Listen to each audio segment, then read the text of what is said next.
Avatar Meher బాబా key జై. ప్రీతమ Avatar Meher బాబా 7 రోజుల దివ్య దర్శనం.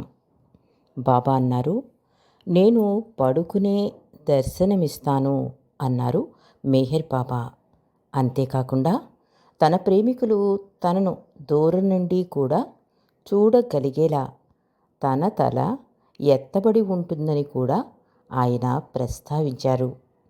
మెహర్ బాబా తన సమాధిలో పడుకుని తన ప్రేమికులకు దర్శనమివ్వడం ద్వారా తన వాగ్దానాన్ని నిలబెట్టుకున్నప్పుడు ఆయన మాటలలోని పూర్తి అంతరార్థం అప్పుడు అందరికీ అవగతమైంది.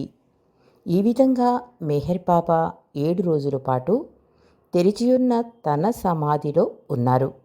మరియు ఆయన కేవలం నిద్రిస్తున్నారా అన్నట్లుగా ఆయన ముఖంపై ఒక మృదువైన తేజస్సు గోచరించింది. దర్శనం చేసుకుని సమాధి నుండి బయటకు వస్తున్నప్పుడు కొంతమంది చాలా ఆశ్చర్యచకితులయ్యారు. బాబా ఎంత అందంగా ఉన్నారు, ఆయన ఎంత యవ్వనంగా కనిపిస్తున్నారు అని అనుకున్నారు ప్రేమికులు. ప్రీతమ అవతార్ మెహర్ బాబా 1969 ఫిబ్రవరి 7వ తేదీన అవతార్ మెహర్ బాబా వారి సమాధి మూయబడింది.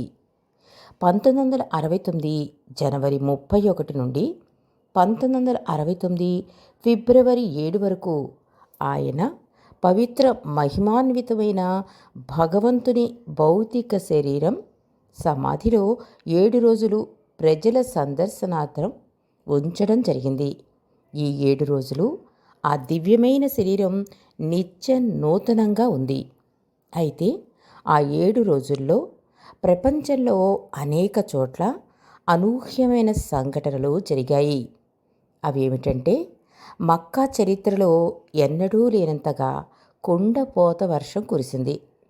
మక్కాలో పవిత్ర కాబాలోనికి ఆ 7 రోజులు ఎవరూ అడుగు పెట్టలేకపోయారు.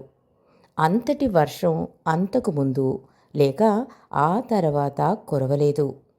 వార్తాపత్రికలలో ఈ వర్షం విషయం ఫోటోలతో ప్రముఖంగా ప్రచురించాయి. అయితే వీరెవరికి నిజమైన కారణం తెలియదు. మక్కా పవిత్రత మెహరాబాదుకు మారినట్లు ఇది రుజువు. ఆఫ్రికా దేశాల్లో కూడా పట్టపగలు ఈ 7 రోజులు పగలు రాత్రులు తేడా లేకుండా అంధకారం అలుముకుంది.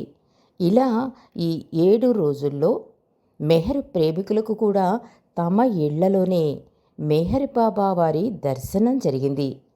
మొత్తానికి అవతార్ మెహర్ బాబా వారి ఆఖరి భౌతిక శరీర దర్శనం 1969 ఫిబ్రవరి 7 మధ్యాహ్నం 12:15 ఆ సమాధి మూసివేతతో ముగిసింది.